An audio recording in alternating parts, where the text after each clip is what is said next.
नमस्ते. Genesis परिवारामध्ये आपल्या सर्वांचं स्वागत आहे. तर आजच्या लेक्चरमध्ये आपण पाहणार आहे सिमिलॅरिटी हा जो 10वीचा M2 चा फर्स्ट टॉपिक आहे. तर त्या फर्स्ट टॉपिकचा फर्स्ट एक्सरसाइज आपण पाहणार आहे. हा जो फर्स्ट एक्सरसाइज आहे हा डिपेंड आहे ratio of area of two triangle या कन्सेप्टवर. याच्या आधीच्या लेक्चरमध्ये आपण त्या सर्व कन्सेप्ट काय आहेत त्या पाहिलेल्या आहेत. त्या जर तुम्ही पाहिल्या नसतील तर त्या पाहून घ्या. म्हणजे हा एक्सरसाइज सॉल्व्ह करताना तुम्हाला अडचण येणार नाही. आणि जर पाहिल्या नसतील तर आपण थोडक्यात या ठिकाणी रिपीट रिव्हिजन घेणार आहोत, पण त्या ठिकाणी व्यवस्थित आपण एक्सप्लेन केलेल्या आहेत. ओके, तर एक्सरसाइजला सुरुवात करण्याआधी फक्त थोडक्यात एकदा आपण एक कन्सेप्ट काय ते पाहून घेऊया. Area of triangle. आता एरिया ऑफ ट्रायंगलचा फॉर्म्युला जर तुम्ही पाहिलं तर एरिया ऑफ ट्रायंगलचा फॉर्म्युला काय, 1/2 बेस इंटू हाईट. हा एरिया ऑफ ट्रायंगलचा बेसिक फॉर्म्युला आहे. समजा तुम्हाला दोन ट्रायंगल या ठिकाणी दिले. ओके, असे दोन ट्रायंगल तुम्हाला दिले, A B C P Q R. Okay, मी थोडक्यात रिपीट रिव्हिजन घेतोय. ओके, ठीक आहे. या ठिकाणी ही याची हाईट आहे, आपण या ठिकाणी डी नाव दिलं. इथं ही हाईट आहे, इथं एस नाव दिलं. जर मला area of triangle A B C upon area of triangle P Q R यांचा जर मला रेशो काढायचा असेल तर तो मी रेशो कसा काढणार आहे पहा. 1/2 बेस इंटू हाईट. 1/2 बेस काय याचा बी सी आणि हाईट काय एडी. त्यानंतर 1/2 बेस काय क्यू आर इंटू हाईट काय पी एस.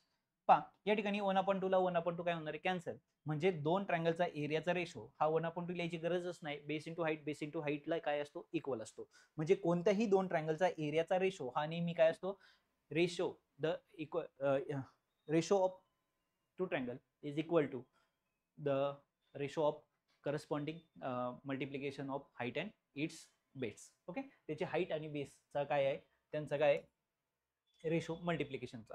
म्हणजे फॉर एक्झाम्पल आता हे पाहिलं आपण. आता म्हणजे ऍक्च्युली हा आपण पॉईंट पाहतोय. समजा कधी कधी काय होतं, त्या ट्रायंगलमध्ये बेस इक्वल येतो. आपण या ठिकाणी एक ट्रायंगल घेतलं ए बी आणि सी, आणि अजून एक ट्रायंगल या ठिकाणी घेतलं मी, इथं नाव दिलं आपण समजा डी. तर डी बी सी. आता इथं जर तुम्ही हाईट पाहिली तर ही हाईट काय असणार आहे, परपेंडिक्युलर असणार. हाईट नेहमी कशी असते, परपेंडिक्युलर. ही हाईट समजा इथं नाव दिलं एस आणि याची जी हाईट आहे ती इथे येईल. फॉर एक्झाम्पल याला नाव दिलं आपण पी. ठीक आहे. मग आता इथं जर तुम्ही पाहिलं एरिया ऑफ ट्रायंगल कोणता आहे, A B C upon area of triangle D बी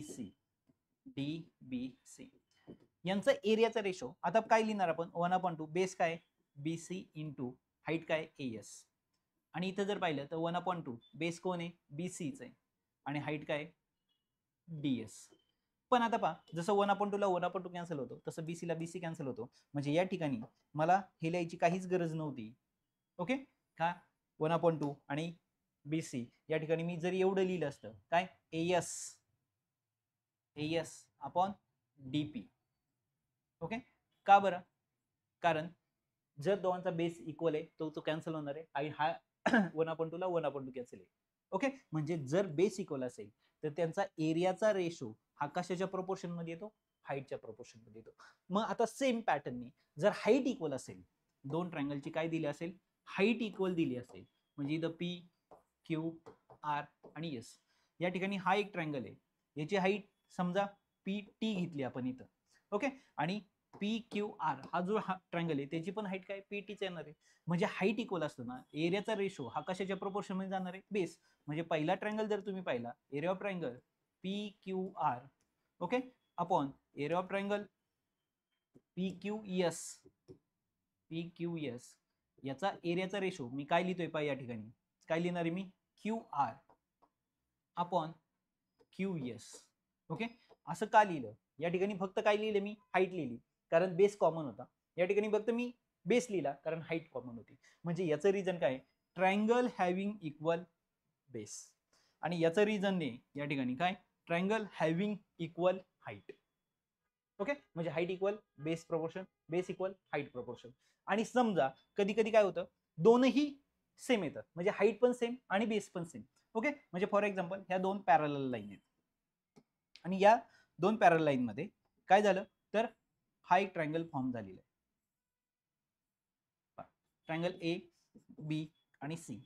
इथं समजा पी नाव दिलं, तर पहा ए बी सी आणि पी बी सी ह्या दोन ट्रायंगलचा एरियाचा रेशो तुम्हाला काढायचा आहे. Area of triangle A B C upon area of triangle P B C. आता इथं 1/2 ला 1/2 लिहायची गरज नाही, कारण ते एकमेकाला कॅन्सल होणार आहे. बेस दोघांचा जर पाहिलं तर तो बीसी येतोय, कॉमन येतोय, आणि हाईट ह्या दोन लाईन पॅरलल आहे. एपी ला बीसी ही लाईन पॅरलल आहे. पॅरलल असल्यामुळे ह्या दोघांची हाईट काय राहणार, नेहमी सेम राहणार आहे, कारण दोन पॅरल लाईन मध्ये डिस्टन्स ही काय असतं, कॉन्स्टंट असतं. म्हणजे इथं बेस पण सेम आहे आणि हाईट पण सेम आहे. म्हणजे फक्त एरिया काय लिहायचं, मला 1 लिहायचं आहे. एरियाचा रेशो 1:1 म्हणजे तुम्ही काय म्हणू शकता, 1. ओके, म्हणजे ह्या दोघांचा एरिया काय सेम आहे, वेगळा नाहीये. का? कारण दोघांच्या बेस आणि हाईट काय सेम आहे. जर दोघांचा बेस आणि हाईट सेम असेल तर एरियाचा रेशो काय येणार आहे, नेहमी 1 येणार आहे. म्हणजे आपण कन्सेप्ट काय पाहिली, सगळ्यात important area of triangle base into height. इथं आपण काय घेतलं, दोन ट्रायंगलचा एरियाचा रेशो काढायचा असेल तर तो त्याच्या बेस इंटू हाईटच्या प्रोपोर्शन मध्ये असतो. जर बेस सेम असेल तर हाईटच्या प्रोपोर्शन मध्ये असतो, हाईट सेम असेल तर बेसच्या प्रोपोर्शन मध्ये असतो, आणि दोनही सेम असेल तर तो एरियाचा रेशो काय असतो, 1 असतो. ह्या कन्सेप्ट आपण ऍक्च्युअली पाहिलेल्या आहेत, इथं मी फक्त थोडक्यात घेतलेल्या आहेत. ओके, ठीक आहे. तर आपण सुरुवात करतोय आपल्या फर्स्ट एक्सरसाइजला. फर्स्ट एक्सरसाइजचा फर्स्ट क्वेश्चन काय या ठिकाणी पहा, base of triangle is 9 centimetre. पहा बेस किती दिलाय, 9 सेंटीमीटर, आणि height is 5 centimetre. Base of another triangle म्हणजे दोन ट्रायंगल या ठिकाणी दिले, त्याचा जो बेस आहे तो 10 आहे आणि हाईट या ठिकाणी किती दिली, 6. म्हणजे 9 आणि 5 हा काय बेस आहे आणि ही काय हाईट आहे. ओके, ठीक आहे. या ठिकाणी सेकंड जो ट्रायंगल आहे तिथं बेस किती दिलेला आहे, 10, आणि हाईट किती दिलेली या ठिकाणी 6. Find the ratio of area this triangle. आता त्या दोन ट्रायंगलची नावं तुम्हाला दिलीत का, नाही. ओके, मग या ठिकाणी तुम्ही काय करू शकता, लेट करू शकता. मग आता आपल्याला जे उत्तर काढायचं आहे त्याच्यामध्ये दोन ट्रायंगल आहेत, त्या दोघांना काय असणार आहे, बेस, हाईट आणि एरिया असणार आहे. मग आपण सुरुवात काय करतोय पहा, let the base, height and area of first triangle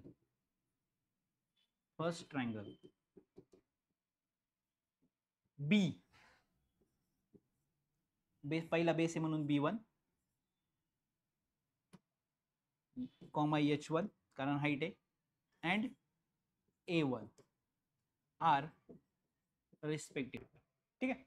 आता जर हे झालं फर्स्ट ट्रायंगल, आता सेकंड ट्रायंगल परत let the base, height, area of second triangle. इथं काय लिहिणार आहे तुम्ही, the base of height and area of second triangle B2 H2 and A2 हे तुम्ही लिहायचंय. Okay, R respective. ओके, ठीक आहे. मग या ठिकाणी आता तुम्ही जर बारकाईने नीट ऑब्झर्वेशन केलं तर आता मला काय काय मिळालं, आता मला मिळालं B1 is equal to H1 is equal to A1 is equal to, त्याच पद्धतीने B2 is equal to H2 is equal to A2 is equal to, sorry A2 च्या व्हॅल्यू दिलेल्या नाहीयेत केवळ. ओके, ठीक आहे. आता B1 जर तुम्ही पाहिलं किती आहे, 9, आणि हाईट किती आहे, 5, 10 आणि 6. 9, 5, 10 आणि 6 ही इन्फॉर्मेशन काय झाली, ही जी इन्फॉर्मेशन आहे ही काय गिवन आहे, काय माझ्याकडे ही इन्फॉर्मेशन गिवन. ओके, मग आता काय लिहिलं मी खाली, A1 अपॉन A2 एरियाचा रेशो हा काय असतो, बेस इंटू हाईट. हा पहिल्याचा बेस हाईट, हा दुसऱ्याचा बेस हाईट. ओके, मग याचं रिझन मी काय लिहिणार आहे, एरिया, इथं काय लिहिणार आहे, area ratio of area of two triangle, ratio of area of two triangle is equal to the is equal to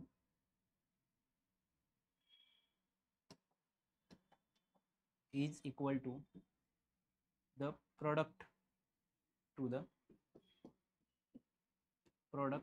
of their base and height. म्हणजे दोन ट्रायंगलचा एरियाचा रेशो हा त्यांच्या बेस इंटू हाईट या प्रॉडक्टच्या इक्वल असतो. मग या ठिकाणी काय झालं, 9 इंटू 5 अपॉन 10 इंटू 6. म्हणजे इथं काय झालं पा 5 एक 5, 5 दुने 10, 3 दुने 6, 3 त्रिक 9, म्हणजेच किती आलं 3/4. म्हणजेच या ठिकाणी रेशो जो आला A1 has A2 is equal to 3 has 4. याला तुम्हाला काय करायचं ब्रॅकेट करायचं आणि हे तुमचं काय होतं फायनल आन्सर होतं. आले लक्षात? या पद्धतीने तुम्हाला हा प्रश्न काय करायचा होता सोडवायचा होता. त्यानंतर आपण नेक्स्ट क्वेश्चन कडे आलो पा. Second question, in a figure BC perpendicular AB. BC ही काय दिलेली आहे AB ला परपेंडिक्युलर आहे आणि AD ही परपेंडिक्युलर आहे परत AB ला. AD ही परपेंडिक्युलर आहे. BC 4 आहे. BC ची लेंथ किती दिली 4 आहे आणि AD किती दिलंय 8 आहे. Okay, then find the area of triangle ABC आणि area of triangle ADB. Okay, ठीक आहे. ह्या दोन ट्रायंगलचा एरियाचा मला काय काढायचं आहे रेशो काढायचा आहे. आता जर तुम्ही ह्या बारकाईने डायग्रामचं ऑब्झर्वेशन जर केलं, ABC मध्ये ही जर हाईट आहे तर हा काय त्याचा म्हणजे हा काय बेस आहे. ओके, हाईट परपेंडिक्युलर असेल. जर हा ABD हा जो ट्रायंगल आहे याची ही जर हाईट आहे, काय सांगतोय याची जर काही ही हाईट आहे तर बेस कोणता येणार आहे? बेस कोणता येणार आहे? AB येणार आहे. म्हणजे ह्या दोन ट्रायंगल मध्ये इक्वल कोण आहे? बेस इक्वल आहे. जर दोन ट्रायंगल मध्ये बेस इक्वल असेल तर आपण प्रॉपर्टी पाहिली, दोन ट्रायंगलचा बेस इक्वल असेल तर फक्त रेशो मध्ये लिहिताना फक्त हाईट लिहा, कारण बेस लिहायची गरज नाही. बेसला बेस काय होणार आहे कट होणार आहे. ओके, 1/2 ला 1/2 कट होतो म्हणून आपण तो लिहितच नाहीये. बेस पण इक्वल आहे तर तो कटच होणार आहे, म्हणजे फक्त काय लिहायचे हाईट लिहायची. म्हणजे या ठिकाणी तुम्ही उत्तर चालू करू केल्यानंतर तुम्ही दोन पद्धतीने जाऊ शकता, गिवन, टू फाइंड आणि सोल्युशन. ओके, मग गिवन मध्ये काय लिहिणार आहे तुम्ही? गिवन मध्ये दिलेली इन्फॉर्मेशन तुम्हाला लिहायची आहे काय? BC परपेंडिक्युलर AB, त्यानंतर आहे AD परपेंडिक्युलर परत AB, त्यानंतर BC इज इक्वल टू काय दिलंय 4 आणि AD इज इक्वल टू काय दिले तुम्हाला 8. ओके, त्यानंतर काय टू फाइंड. काय फाइंड आउट करायचे तुम्हाला? Find is equal to area of triangle ABC upon area of triangle ADB. तुम्ही डायरेक्ट सी सोल्युशनला सुरुवात करू शकता. ओके, त्यानंतर आहे आता याच्यानंतर तुम्हाला काय लिहायचंय सोल्युशन. आता सोल्युशन लिहित असताना पहा सोल्युशन सुरुवात कोणता आहे ट्रायंगल आहे area of triangle A solution. Okay, ठीक आहे. सोल्युशन मध्ये area of triangle ABC upon area of triangle ABD. Okay, आता जर तुम्ही बारकाईने पाहिलं तर आपल्याला फक्त काय लिहायची हाईट लिहायची. या ट्रायंगलची हाईट BC आणि याची हाईट कोणती आहे AD. म्हणजे आपल्याला या ठिकाणी काय लिहायचंय फक्त BC अपॉन AD. याचं रिझन लिहिणार आहे ट्रायंगल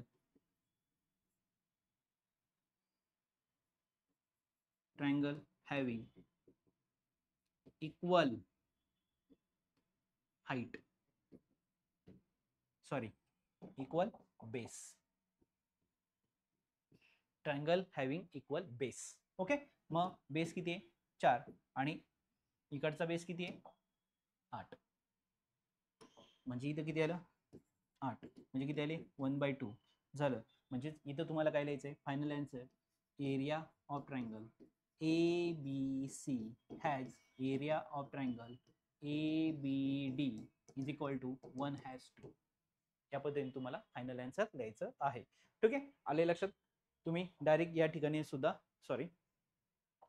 या ठिकाणावरूनही सुरुवात करू शकता. फक्त आधी तुम्हाला गिवन इन्फॉर्मेशन थोडक्यात लिहावी लागेल, पण जो आता मी तुम्हाला फॉर्मॅट दिलेला आहे त्या फॉर्मॅटने लिहिलं तर अतिउत्तम. ठीक आहे, तर पहा नेक्स्ट क्वेश्चन आपण पाहूया. इन एडजॉइनिंग फिगर, ह्या फिगर मध्ये काय सांगितलंय PS perpendicular RQ, PS perpendicular RQ, QT perpendicular PR, RQ6 R पासून Q पर्यंत, या पॉइंट पासून या पॉइंट पर्यंत 6 आहे. ओके, ठीक आहे. त्यानंतर PS पण 6 दिले. ओके, ठीक आहे, इक्वल 6.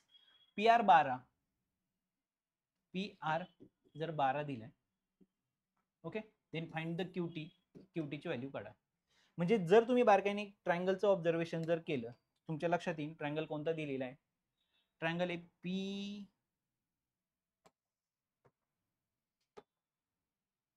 ट्रायंगल कोणता आहे PQR. हा एक ट्रायंगल आहे.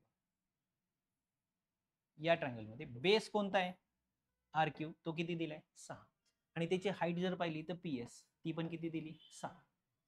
बरोबर. आता जर तुम्ही बेस बदलला, पी आर ला जर तुम्ही बेस म्हणताय तर हाईट काय होणार आहे, टी क्यू होणार आहे.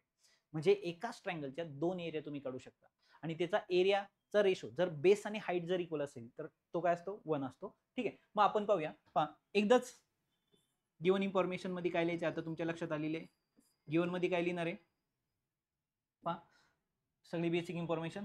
P S perpendicular R Q, सेगमेंटला segment P S perpendicular segment R Q,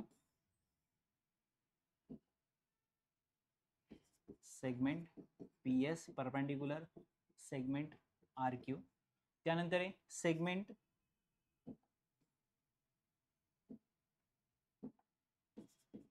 segment काय R Q sorry QT, QT perpendicular segment P R.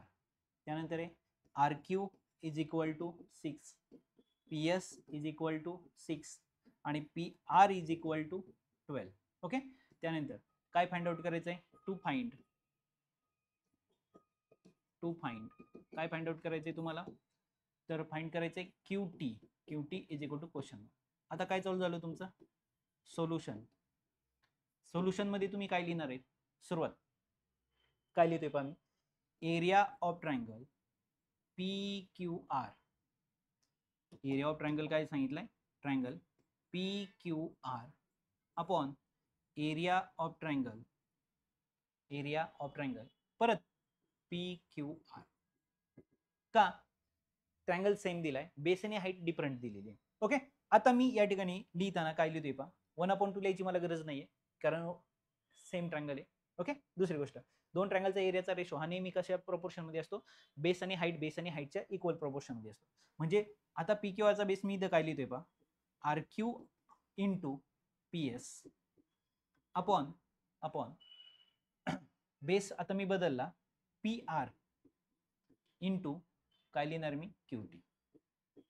Okay, इथं जे मी रिजन लिहिणार आहे, काय लिहिणार आहे, ratio of area of two triangle एवढं लिहिलं तरी चालणार आहे. काय, ratio of area of two triangle, दोन ट्रायंगलचा एरियाचा रेशो. आता पहा पी क्यू आर असल्यामुळं एरिया इथं रेशो काय येणार आहे, 1 येणार आहे. ओके, म्हणजे इथं जर तुम्ही पाहिलं तर मी काय लिहिणार आहे, 1 इज इक्वल टू, इथे लिहिणार मी 6, इथे पण लिहिणार आहे 6, इथे लिहिणार मी 12 आणि इथे क्यूटी तसंच आहे. 1 का लिहिता आलं मला, कारण दोन ट्रायंगल सेमच आहे, पी क्यू आर येच आहेत, वरचा आणि ट्रायंगल खालचा असल्यामुळे ते एकमेकाला सेम असल्यामुळे ते एकमेकाला होणार आहेत, कॅन्सल होणार. मग आता क्रॉस मल्टिप्लिकेशननी 12 into QT is equal to 6 into 6, म्हणजेच QT is equal to 6 into 6, हे 12 कशाला आले, डिव्हाइडला, म्हणजे क्यूटी इज इक्वल टू 6 एक 6, 6 दोन्ही 12, बेक बे, बेत्रिक 6, म्हणजे क्यूटीची व्हॅल्यू किती आली, 3. ओके, या पद्धतीने तुम्ही जाऊ शकता. किंवा आता याच प्रश्नाचं उत्तर तुम्ही अजून एका मेथडने काढू शकता. काय, area of triangle P Q R is equal to 1/2 base काय होता त्याचा, बेस आहे क्यू आर.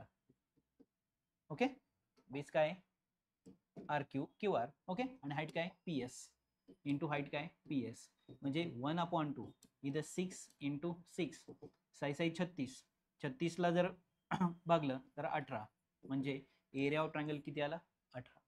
आता पुन्हा एकदा area of triangle P Q R, आता मी बेस बदलला, 1/2 पी आर हा बेस घेतला तेव्हा हाईट काय आली, क्यूटी, ट्रायंगल तोच आहे. एरिया मला इथं मिळालेला आहे त्याला मी 18 लिहिणार आहे, 1/2 तसंच आहे, पी आर ची लेंथ 12 आहे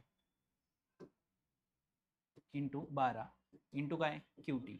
ओके, इथं किती आले, 6, म्हणजे इथे 6 आहेत, 6 इंटू आहे, तिकडे येऊन काय होतील, डिवाइड, म्हणजे 18/6 बरोबर इथं काय आलं, क्यूटी.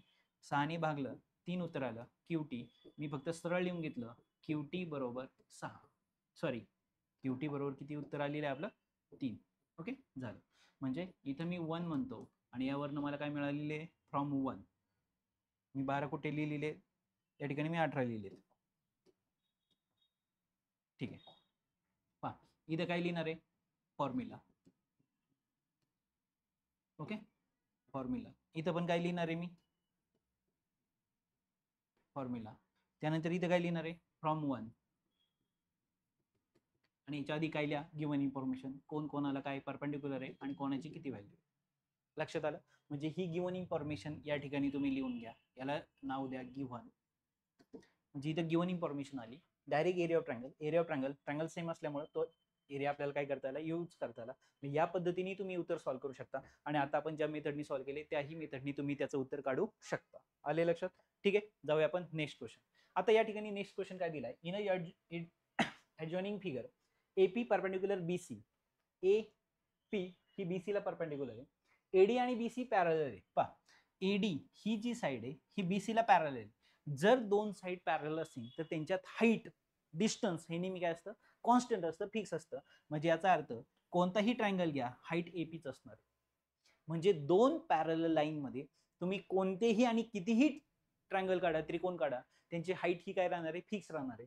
ओके, ठीक आहे. म्हणजे या लाईनवर मला कळलेलं आहे का हाईट काय सेम आहे, कॉन्स्टंट आहे. Then find the area of triangle ABC. Okay, ABC आणि BCD ह्या दोन ट्रायंगलचा एरियाचा आपल्याला काय काढायचा आहे रेशो काढायचा आहे. ओके, ठीक आहे. मग आता गिव्हन इन्फॉर्मेशन, पहिल्यांदा गिव्हन. आता गिव्हन मध्ये मी काय लिहिणार आहे, AP ही परपेंडिक्युलर आहे कोणाला BC ला, त्यानंतर आहे AD ही काय पॅरलल आहे BC ला. ठीक आहे, अजून बस एवढंच दिलंय. त्यानंतर आहे टू फाइंड.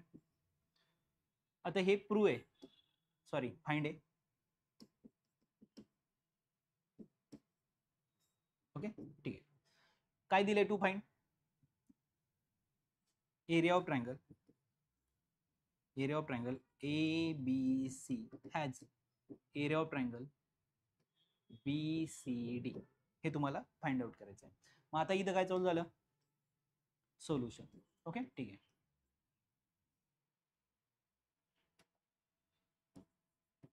आता सोल्युशन मध्ये तुम्ही काय लिहिणार आहात, सोल्युशन मध्ये काय लिहिणार आहे area of triangle ABC upon area of triangle BCD is equal to, मी काय लिहिलं पा 1. आता 1 तुम्ही काय म्हणताय असं पहा, तुम्हाला असं वाटेल ABC मध्ये जर तुम्ही हाईट पाहिली तर ती AP आहे आणि बेस कोणता आहे BC, आणि BCD हा जो ट्रायंगल आहे BCD या ट्रायंगल मध्ये जर पाहिलं तर बेस परत BC आहे आणि हाईट APच असणार आहे. कारण या D पासून हाईट जी येते ती काय असणार आहे ह्या AP ला काय असणार आहे इक्वल असणार आहे, कारण हाईट काय असते कॉन्स्टंट असते. आणि म्हणून मी आन्सर काय लिहिलं 1. म्हणजेच यांचा जो रेशो येणार आहे तो काय असणार आहे 1 हॅज 1. म्हणजेच इथं area of triangle ABC has area of triangle BCD is equal to काय 1 हॅज 1. ओके, पण या ठिकाणी मला रिझन लिहायचंय. या ठिकाणचं माझं जे रिझन असणार आहे ओके ते रिझन इथं लिहायचंय, मी बाजूला लिहून दाखवतोय तुम्हाला. याचं रिझन असणार आहे इथं जे तुम्हाला लिहायचंय. ऍक्च्युअली हे डायग्रामच्या शेजारी तुम्हाला लिहायचं नाहीये, हे नीट डोक्यात ठेवा. या ठिकाणी ट्रायंगल हॅव्हिंग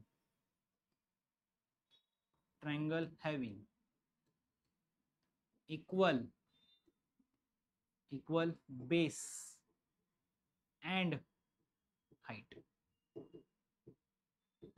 असे दोन ट्रायंगल मला मिळाले तर त्यांचा बेस आणि हाईट काय सेम आहे, हे इथं रिझन घ्यायचं आहे. आणि 1/1 हे काय होणार आहे त्यांचा रेशो होणार आहे.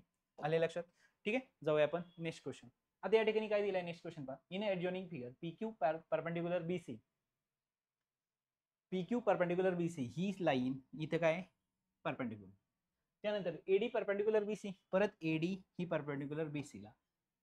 Then find the following ratios. तर खालील हे जे काही रेशो दिलेत हे तुम्हाला काय करायचे शोधायचे. ठीक आहे, आपल्याला डायरेक्ट रेशो लिहायचे त्या ठिकाणी.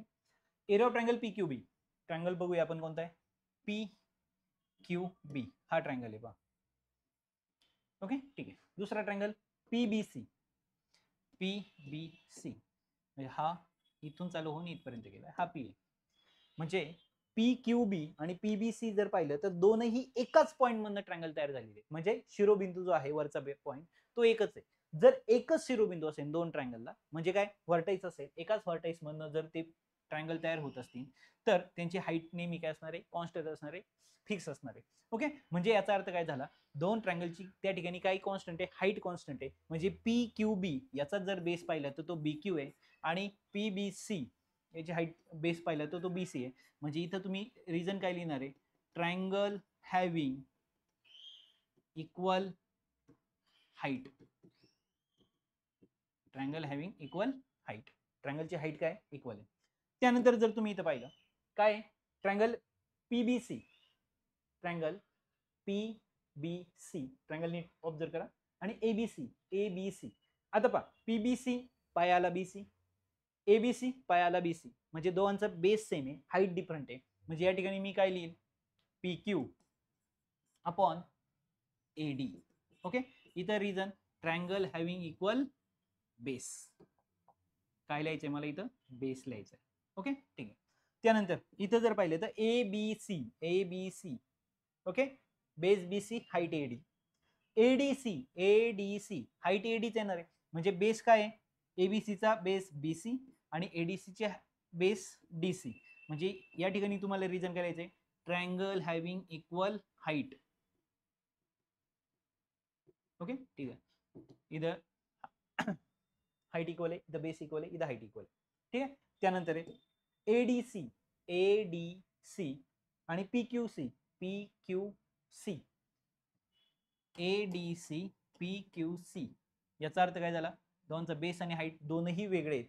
तर इथं काय लिहिणार आहे तुम्ही, बेस एडीसी, एडीसीचा बेस डीसी, हाईट एडी. त्यानंतर आहे पीक्यूसी, पीक्यूसीचा बेस क्यूसी आणि हाईट पीक्यू. ओके, म्हणजे इथं तुम्ही लिहिणार आहे the ratio of area of two triangle. इथं का बेस इक्वल नाही आणि इथं हाईटही इक्वल नाहीये, म्हणजे इथं काय लिहिणार आहे, the ratio of area of two triangle. हे रिझन तुम्हाला या ठिकाणी लिहायचं आहे, रिझन महत्वाचं आहे. ओके, ठीक आहे. तर या पद्धतीने तुम्हाला हा क्वेश्चन काय करायचा होता, या ठिकाणी सॉल्व्ह करायचा होता. मला वाटतं फर्स्ट एक्सरसाइज आपला या ठिकाणी कंप्लीट झालेला आहे. समजला नसेल तर पुन्हा एकदा पहा, काही ठिकाणी मी लाईन दिलेली आहे त्या तुम्हाला लिहायच्या आहेत. ठीक आहे, तर त्या ठिकाणी काय लिहायचं हे मी तुम्हाला सांगितलेलं आहे. तर कन्सेप्च्युअल पार्टनी समजून घ्या. याच्या आधीच्या लेक्चरमध्ये आपण या टॉपिकच्या सगळ्या कन्सेप्ट दिलेल्या आहेत आणि आता आपण सगळ्या कन्सेप्ट रिपीट पण केलेल्या आहेत, पण तरी एकदा तुम्ही त्या पाहून घ्या. चांगल्या पद्धतीने लिहून काढा. 10वीची सुरुवात आहे, चांगल्या पद्धतीने करा, म्हणजे शेवट सुद्धा खूप छान पद्धतीने होईल. Okay, bye bye, all the best, चांगला अभ्यास करा.